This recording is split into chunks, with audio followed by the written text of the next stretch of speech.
কালেমার শাব্দিক অর্থে, এটা বাক্যের অর্থে বোঝায়। আর এটার যে পারিভাষিক অর্থ, এটা হচ্ছে অর্থবোধক একক শব্দকে বলা হয় কালিমা।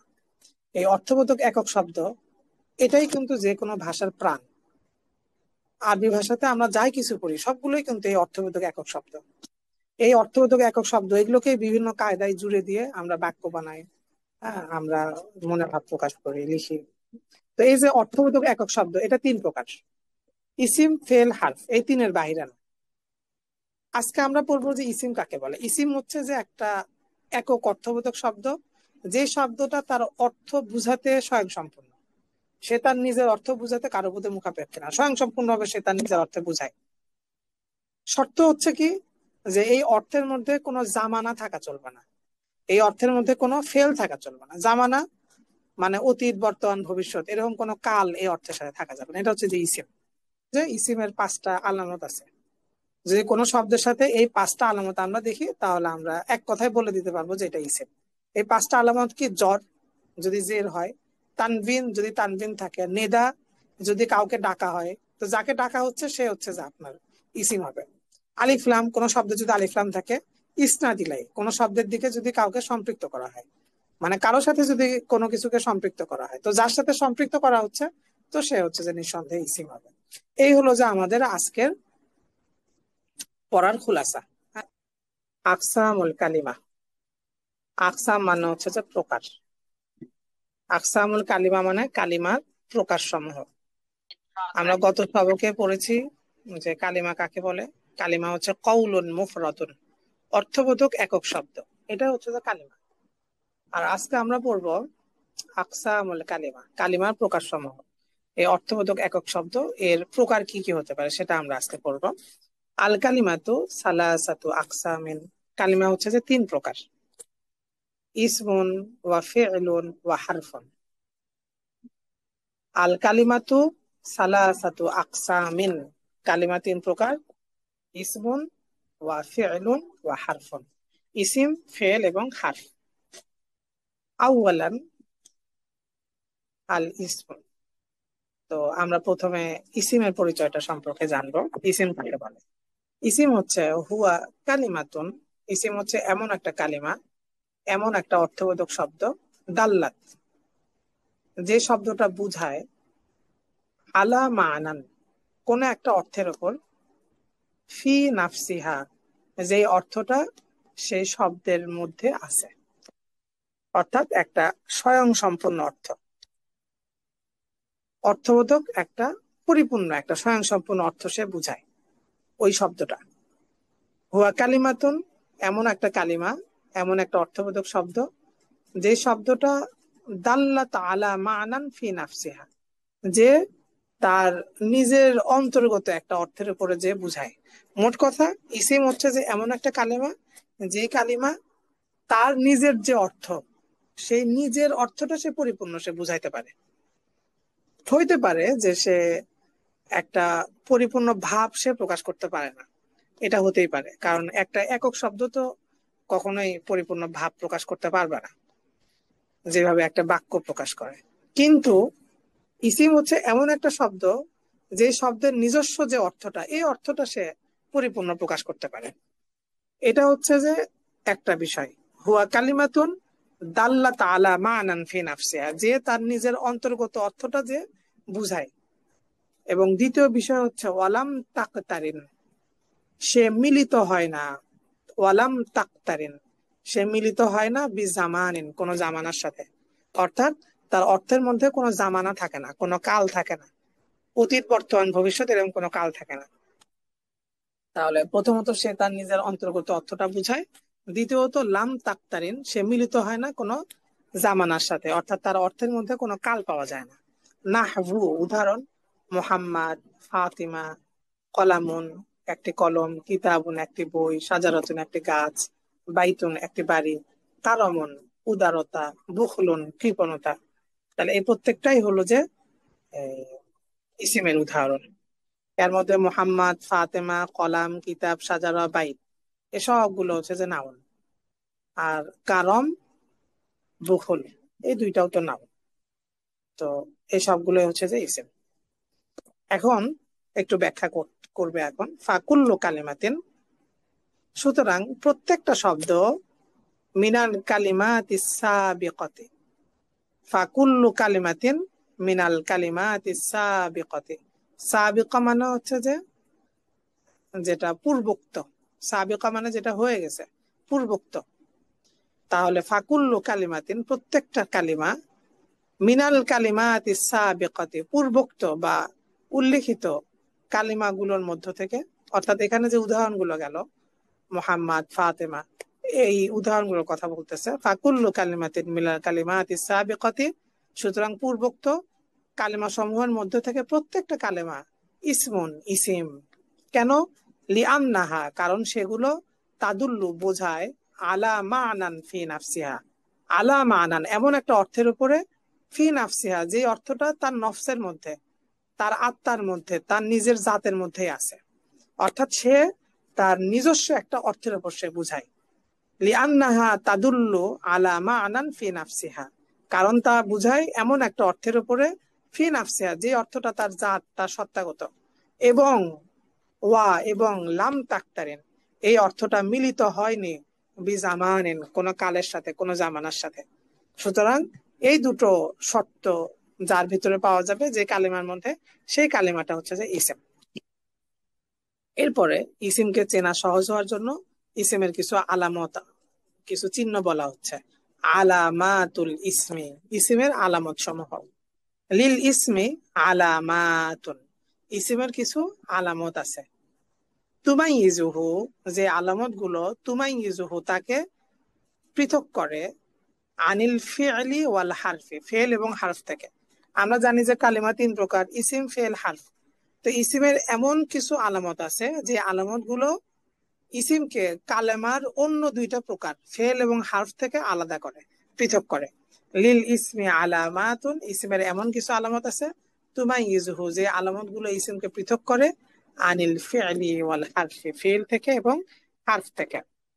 ইদা ওয়াজাত্তা, যখন তুমি পাবে, ওয়াহিদাতান কোন একটাকে, মিনহা তা থেকে, তা থেকে মানে ওই আলামত সমূহ থেকে। ইদা ওয়াজাত্তা মিনহা, যখন তুমি পাবে, ইদা ওয়াজাত্তা যদি তুমি পাও, ওয়াহিদাতা মিনহা তার মধ্যে থেকে কোন একটাকে, ওই আলামত সমূহের মধ্যে থেকে, ফি কালিমাতিন কোন একটা কালিমার মধ্যে, আও রাআইতা অথবা যদি তুমি দেখো যে আন্নাহা তাকবালুহা, যে সেই শব্দটা ওই আলামত গুলোকে কবুল করে, ওই আলামত গুলোকে সে নিজের উপর নিতে পারে। ফাহকুম আলাইহা, তখন তুমি সেই শব্দের উপরে, সেই কালেমার উপরে তুমি হুকুম দিবে যে বি আন্নাহা ইসমুন, যে ওই কালেমাটা হচ্ছে যে ইসিম, ওই কালেমা ফেল এবং হারফ না, ইসিম। তাহলে যদি আমরা কোন একটা কালেমার মধ্যে এই আলামত গুলো পাই, অথবা কোন একটা কালেমাকে যদি আমরা দেখি যে সে এই আলামত গুলো নিতে পারে, নেওয়ার যোগ্যতা তার ভেতরে আছে, তো তাহলেই সেই কালেমাটা ইসিম। ওয়াহিয়া, এই আলামত গুলো হচ্ছে আল জাররু ওয়াত তানবিনু ওয়ান নিদাউ ওয়া আলিফ লাম ওয়াল ইসনাদু ইলাইহি। আল জাররু ওয়াত তানবিনু ওয়ান নিদাউ ওয়া আলিফ লাম ওয়াল ইসনাদু ইলাইহি, যার কাকে বলে। হুয়া ইবারাতুন আনিল কাসরা, যার হচ্ছে যে ইবারা, যার হচ্ছে বুঝায় আনিল কাসরা, কাসরাকে। অর্থাৎ যার হলো যে কাসরার একটা সমার্থবোধক শব্দ। আল্লাতি, কাসরা কোনটা? কাসরা হলো আল্লাতি যা, ইহদিসুহা মানে যাকে তৈরি করে, ইহদিসু মানে তৈরি করা, আল্লাতি ইহদিসুহা যাকে তৈরি করে, আল আমিলু কোন একটা আমিল, আও অথবা মা যা, না বা স্থলাভিষিক্ত, আনহা তা থেকে, অর্থাৎ ওই আমিল থেকে, যা আমিলের স্থলাভিষিক্ত। তাহলে যার হচ্ছে যে ইবারতুন, জ্বর বুঝাই আনিল কাসরা, কাসরাকে। কাসরা কি? আল্লাতি ইহদিসুহা, কাসরা হচ্ছে যে যাকে তৈরি করে, আল আমিল কোন একটা আমিল, আও অথবা মা না বা আনহা যা আমেলের স্থলাভিষিক্ত। অর্থাৎ কাসরাকে আমেল তৈরি করে বা আমেলের স্থলাভিষিক্ত যা কিছু আছে, সে হচ্ছে যে কাসরাকে তৈরি করে। তো কারণ দেখবেন যে যখনই কোথাও জ্বর হয়, এই জ্বর তো এমনি হয় না, হয়তো সেখানে হারফুল জার আসে, অথবা সেটা মুজাফিলাই হয়। তো তাহলে হরফুল জার সে হচ্ছে আমিল, সেই হচ্ছে যে এখানে জ্বর তৈরি করে। মুজাফিলাই, তাহলে মুজাফ হচ্ছে আমিল, সে হচ্ছে যে এখানে জেদটা তৈরি করছে। তাহলে জ্বর হলো যে, জ্বর মানে হলো যে কাসরা, অর্থাৎ জের। আর জের কোনটা? জের হলো যে যাকে আমেল তৈরি করে, অথবা আমেলের স্থলাভিষিক্ত, সে হচ্ছে যে তৈরি করে জেরকে। ওয়ানাহবু, এবং এখানে উদাহরণ দিয়ে বোঝাচ্ছে, এবং যেমন কিতাবু জাইদিন মুফিদুন। তো এখানে জাইদিন এটা হচ্ছে মুজাফ ইলাই মাজরুর। তো এখানে দেখেন জাইদিন এটা হচ্ছে মুজাফ ইলাই, এবং এটা হচ্ছে মাজরুর জ্বর যুক্ত। এখানে জ্বর হয়েছে, কেন জ্বর হয়েছে? কারণ এই যে এখানে কিতাব, এই কিতাব শব্দটা হচ্ছে যে আমিল, সেই হলো যে জায়েদকে জ্বর দিয়ে দিছে। তাহলে জ্বরের পরিচয় আমরা কি পাইলাম? জ্বর হচ্ছে যে জের। আর অর্থাৎ যাকে, জ্বর হচ্ছে যে জের বা কাসরা। কাসরা হলো যে যাকে কোন একটা আমিল বা আমিলের স্থলাভিষিক্ত কোন একটা কিছু যাকে তৈরি করে।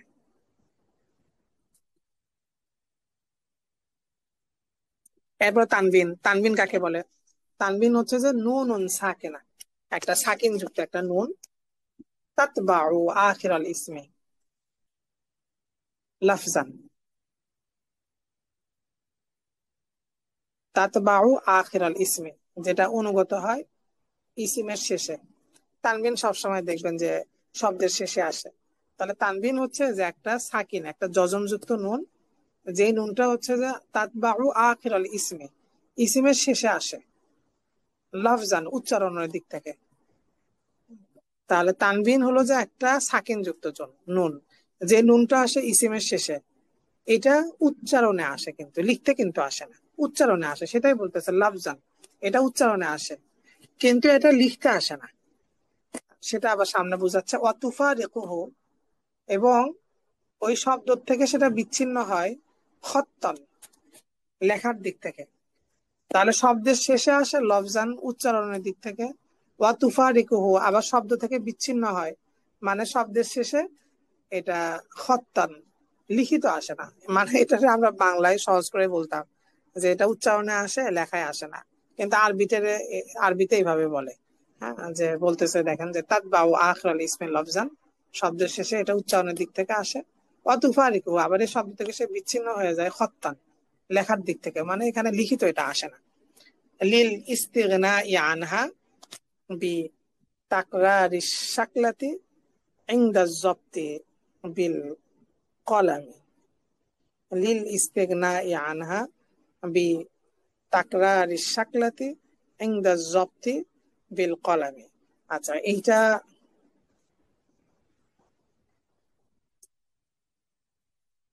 এই অংশটুকু, লিল ইস্তিগনা আনহা বি তাকরারি শাকলাত ইনদা জব্তি বিল কলাম, এই অংশটুকু এখন জরুরি না। তো এই অংশটুকুর অর্থ আপাতত না বলি, এটা আমরা আরো পরে যে এটা পড়বো ইনশাল্লাহ। শুধুমাত্র অতুফা রেকুহু খত্তান এতটুকু পড়ি, তানবিনের পরিচয়। তো এরপর দেখেন কুল্লু কালিমাতিন, প্রত্যেক কালেমা, যে কালেমাটা তাকবালু তানবিন, তানবিনকে কবুল করে, ইসমন, সেটা হচ্ছে যে ইসেম। যে শব্দই তানবিনকে নিবে সেই শব্দটা ইসেম। যেমন কিতাবিন, এই যে শেষে তানবিন আসছে, দেখবেন যে নুন উচ্চারণ হচ্ছে শব্দের শেষে, এই নুনটা লফজান আসতেছে কিন্তু লিখিত না। মুসলিমাতিন, সহিন, হিনা ইজিন, এই সবগুলোই হলো যে তানবিন। এগুলোতে এই মানে এই সবগুলো হচ্ছে যে ইসেম, কারণ এই শব্দগুলো শেষে তানবিন আসতেছে, তানবিন কবুল করলেই শব্দগুলো হচ্ছে যে ইসেম। হিনা ইজিন অর্থ তো আমরা জানি। যখন সহিন মানে হচ্ছে যে চুপ করা আর কি, সহিন মানে তুমি চুপ করো। আর তানবিন একুনো, তানবিন এটা হয় বিজম্মে, পেশের মাধ্যমে এটা হতে পারে, যেমন যা আর রজুলুন, এখানে তানবিনটা পেশ দিয়ে হয়েছে। বিল ফাতহি, জবরের মাধ্যমে হতে পারে, নাহবু আতাকতুলুনা রজুলান, এখানে জবর দেওয়া হয়েছে। বিল কাসরি, জেরের মাধ্যমে হতে পারে। আওহাইনা ইলা রজুলিন, এখানে কিন্তু জেরের মাধ্যমে হয়েছে। যা আর রজুলুন মানে একজন ব্যক্তি আসলো, সূরা কসস থেকে এই উদাহরণটা এনেছে। বিল ফাতহি, জবর দ্বারা। এটা আতাকতুলুনা রজুলান, এটা সূরা গাফির থেকে এই উদাহরণটা আনা হয়েছে। তোমরা কি একজন ব্যক্তিকে হত্যা করতে চাও? আওহাইনা ইলা রজুলিন, এখানে তানবিনটা জেরের মাধ্যমে হয়েছে। এই উদাহরণটা আনা হয়েছে সূরা ইউনুস থেকে। আওহাইনা, আমি ওহী করলাম, ইলা রজুলিন, একজন ব্যক্তির প্রতি। তাম্বি, এখানে একটা সতর্কতা নিয়ে আসছে, তাম্বি, যেটাকে আমরা বিশেষ দ্রষ্টব্য বলি, সেরকম আর কি তাম্বি। তাম্বি হতেছে আর তানবিনু হুয়া আশ-শাকলাতু সানিয়াতু মিনাজ যাম্মাতাইনি আবিল ফাতহাতাইনি আবিল কাসরাতাইনি আম্মা শাকলাতুল উলা ফাহিয়া ফাহিয়া হারাকাতুন ইরাবুন আও বিনাউন আও গায়রু যালিক। তানবিন হচ্ছে আশ-শাকলাতু সানিয়া। তানবিন মানে হচ্ছে যে আশ-শাকলাতু সানিয়া মানে দুইটা হরকত আর কি। এখন এই আশ-শাকলাতু সানিয়া এটা মিনাজ যাম্মাতাইন দুইটা পেশ দিয়ে হতে পারে, আবিল ফাতহাতাইন দুইটা জবর দিয়ে হতে পারে, প্রত্যেকটা দুই বচন। দম্মাতুন হচ্ছে এক বচন, আমরা জানি। এই দেখেন দম্মা, এই দম্মাতুন হচ্ছে এক বচন। এই দম্মাতুনের দ্বিবচন হচ্ছে দম্মাতাইন দুই পেশ। ফাতহাতাইন এটা দ্বিবচন, ফাতহাতুন হলো এক বচন। এই ফাতহা, এই ফাতহাতুনের দ্বিবচন হচ্ছে ফাতহাতাইন দুই জবর। আবিল কাসরাতাইন মানে দুই জের, তাহলে দুই জবর দুই জের বা দুই পেশ, এটা হচ্ছে যে তানবিন অর্থাৎ আশ-শাকলাতু সানিয়া। যদি শাকলাতু সানিয়া না হয়, যদি আম্মা শাকলাতুল উলা, যদি একটা শাকলা হয়, মানে হরকত যদি একটা হয়, হরকত দুইটা হলেই তো সেটা তানবিন। সেটা দুই পেশ হতে পারে দম্মাতাইন, দুই জবর হতে পারে ফাতহাতাইন, দুই জের হতে পারে কাসরাতাইন। কিন্তু হরকত যদি একটা হয় অর্থাৎ আশ-শাকলাতুল উলা যদি একটা হরকত হয়, তাহলে সেটা কিন্তু তানবিন না, ফাহিয়া হারাকা, এটা হচ্ছে হরকত। এখন এই হরকতটা এরাব হতে পারে, অর্থাৎ এটা পরিবর্তনযোগ্য, চেঞ্জেবল, আও বেনা, অথবা এটা অপরিবর্তনযোগ্য হইতে পারে, বেনা হইতে পারে। বেনা মানে এই শব্দটা, এটা মানে সে তার গঠনের মধ্যে যেরকম, যেভাবে সে গঠিত হয়েছে জবর দিয়ে বা পেশ দিয়ে অথবা জেড দিয়ে, সে তার এই গঠিত অবস্থার মধ্যে সবসময় থাকবে, কখনো পরিবর্তন হতে পারে না। তো আও গায়রু যালিক অথবা অন্যান্য। আও গায়রু যালিক অথবা উহার ব্যতিক্রম। এখানে উহার ব্যতিক্রম বলতে বোঝাচ্ছে যে কিছু শব্দ আছে যেগুলো কিছুটা ব্যতিক্রম হয়, সেই শব্দগুলো মুআরাব পরিবর্তনযোগ্য শব্দ, কিন্তু দেখা যায় যে কোনো কোনো ক্ষেত্রে পরিবর্তনটা বোঝা যায় না, পরিবর্তন হয় কিন্তু বোঝা যায় না। যেমন এখানে জিম উদাহরণে হাদার কদিন যে বাক্যটা নিয়ে আসছে, এখানে কদিন এই শব্দটা খেয়াল করি আমরা, এই শব্দটাতে এখন কিন্তু পেশ আছে, কিন্তু উচ্চারণে এবং দেখতে দেখাচ্ছে যে এখানে জের আছে। তো এই ধরনের শব্দগুলোকে গায়রু যালিক মানে উহার ব্যতিক্রম বলে এই ধরনের শব্দগুলোকে বোঝাচ্ছে। এরপরে হামজাতে যে উদাহরণটা নিয়ে আসছে এরাবের উদাহরণ, যেমন হারাকাতু দাল, দালের হরকতটা, এটা হচ্ছে এরাবের উদাহরণ। তো মিন কাউলিক আমাদের ব্যবহার থেকে একটা উদাহরণ নিয়ে আসছে, হাদারা মুহাম্মাদুন, মুহাম্মদ উপস্থিত হয়েছে। এখানে দালের যে হরকতটা এটা এরাব, কারণ এই হরকতটা পরিবর্তন যোগ্য, এটা পরিবর্তন হয়, কখনো পেশ হচ্ছে, কখনো জবর হয়, আবার জের হয়। এরপরে বাতে নিয়ে আসছে বেনার উদাহরণ, যেমন হারাকাতু হা ইন, হার হরকত। এখানে একটা শব্দ আসছে দেখেন ইহিন, এই শব্দটা শেষে এই হাতে যে দুই জের আছে এটা কিন্তু বেনা, অর্থাৎ কখনো এটা পরিবর্তন হয় না। এই শব্দটা সর্বাবস্থায় এই আকারেই থাকে, ইহিন এইভাবে আসে, অপরিবর্তনীয় একটা শব্দ। যেমন ইহিন ইয়া যাইতো, হে যায় তুমি বৃদ্ধি করো। তো ইহিন এই শব্দে হার যে হরকতটা এটা বেনার উদাহরণ, কারণ এই শব্দটা কখনো পরিবর্তন হয় না। আর জিমতে নিয়ে আসছে গায়রু যালিক ব্যতিক্রম উদাহরণ, যেমন হারাকাতু দদিন, দদের হরকতটা, কদিন এই শব্দে দদের যে হরকতটা এটা হচ্ছে ব্যতিক্রম, অর্থাৎ দেখা যায় যে এই শব্দটাতে পেশ এবং জের উভয় অবস্থাতে জের উচ্চারণ হয়। যেমন হাদর কদিন, এখানে কদিনে আসলে পেশ হয়েছে কিন্তু উচ্চারণে জেরের মতো শোনা যাচ্ছে।